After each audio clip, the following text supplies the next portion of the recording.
Hello and welcome to another episode of Beer Man's Noble Beer Reviews. Today I have another beer from Farmstead Brewing Company out of Greensboro, Vermont. This is the first time that I've done a review for one of their wild ales. I think everything I've done on the channel has either been one of their lagers or IPAs or pale ales. But this is kind of a hybrid. So this is What is Enlightenment? What is Enlightenment? The regular version is a pale ale that they made for their second anniversary, and they brewed over and over again.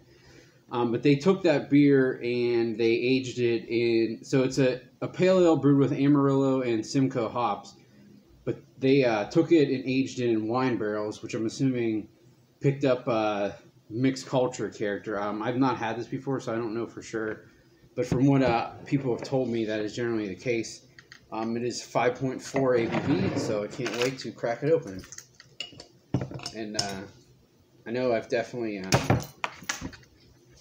well, that's crazy. The oxygen thing fell off. I know I've definitely praised them a lot about their lagers and IPAs that I did reviews on, but their wild ales are actually what most people consider their best style and the thing that they're better at than anybody else.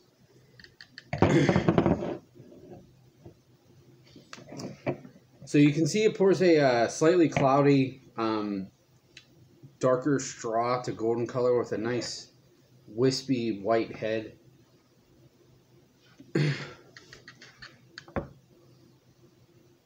Interesting. So I'm not picking up like things that I would really perceive as souring bacteria, like any type of thing that make me think there's lactic acid in or lactobacillus in this.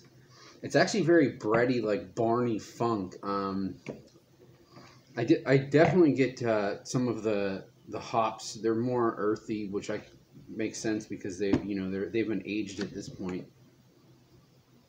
But there is a little bit of that like resinous character from the Simcoe. But it smells in general like a hoppy Brett beer, which I'm not hating because I love that style.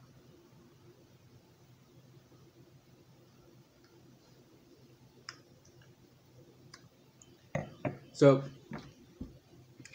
definitely more tart than I was expecting, given the aroma. It's not very tart at all, but I thought it was going to be like dry Brett, and it's not. There is a lot of Brett flavor, but there is a nice balance of acidity to it as well.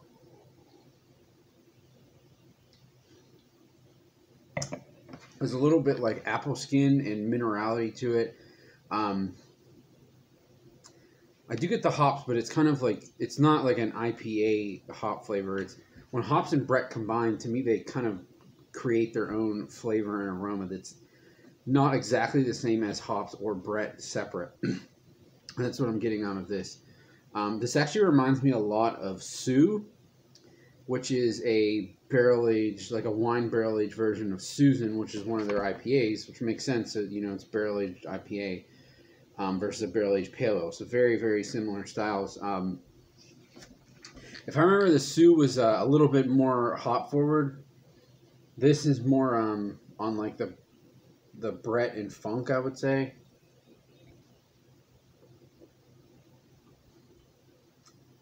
There is a little bit of like white wine characteristic to this as well.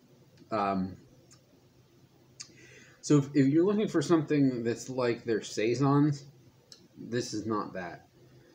It's not super complex mixed culture character.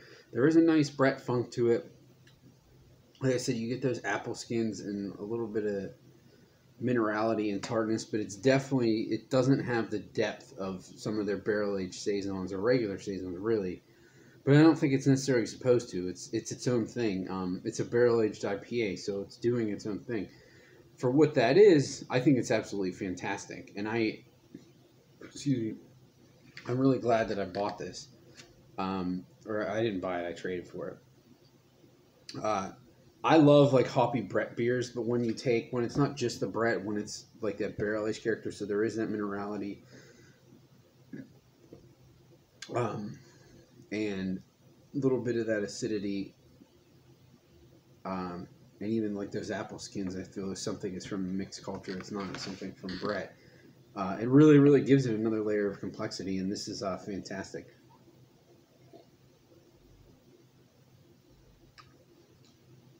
This reminds me, so it reminds me of Sue, and it also reminds me of Bitter Monk from Anchorage, which is one of my favorite non-traditional IPAs of all time. So I think that is oak aged. I don't know that it's wine barrel aged, but it's an oak aged Brett double IPA. This is very similar to that. That's like a little more intense than this, but it's very, very similar. So when these types of beers are done correctly, are done well, I love them.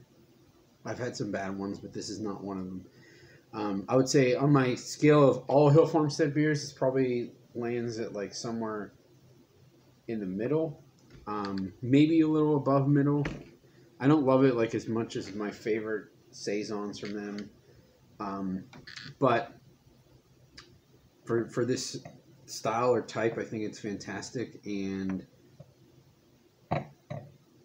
even for their beer in general, I would say it's in the top half. I think this is really, really great. So, like I said, I didn't buy this, but if I could buy this on the shelf, I absolutely would. If I could go to Hill Farmstead and buy it, I would. I'm guessing this probably wasn't that expensive either, because I don't think this was in barrels nearly as long as the saisons, and not as much went into it. So, I would for sure buy this again.